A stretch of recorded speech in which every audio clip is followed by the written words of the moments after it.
Steve Andrews is giving a voice to the voiceless and taking the powerful to task.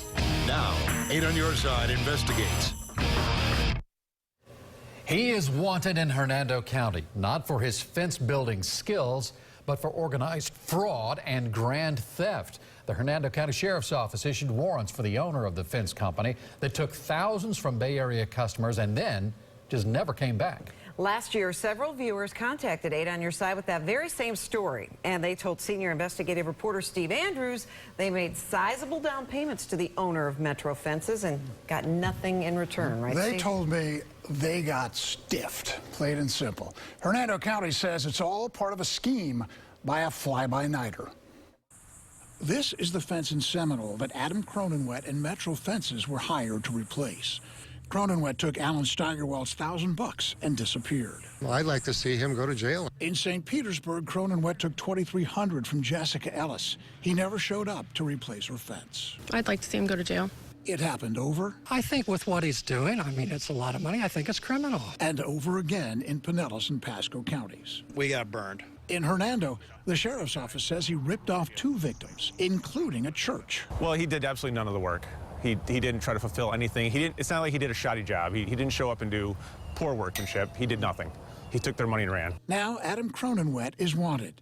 The sheriff's office issued 2 felony warrants for Cronenwett for organized fraud and grand theft. Cronenwett's Metro Fences was belly up by August of last year.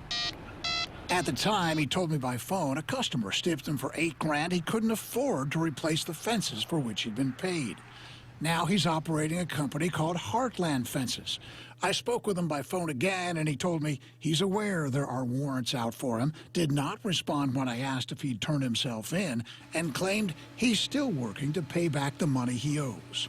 Law enforcement isn't buying that. There's many victims that he's taken advantage of, so if anyone does see him or run into him, contact their local law enforcement agency and they'll take the appropriate measures.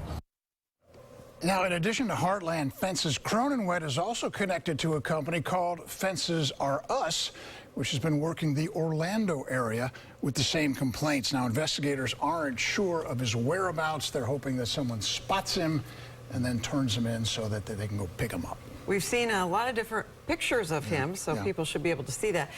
Does 2 cases constitute organized fraud? That's a good question. Hernando County seems to think so. Now, according to Sergeant Reek, the Pinellas County Sheriff's Office is working at least 20 cases involving Cronenwett, Pasco at least 8 more, and that doesn't include the cases municipal police departments are working in Pinellas County. You look at all of those cases combined, you're talking about some significant prison time if, in fact, he's arrested and convicted for Mr. Cronenwett and along with his accomplices in this case.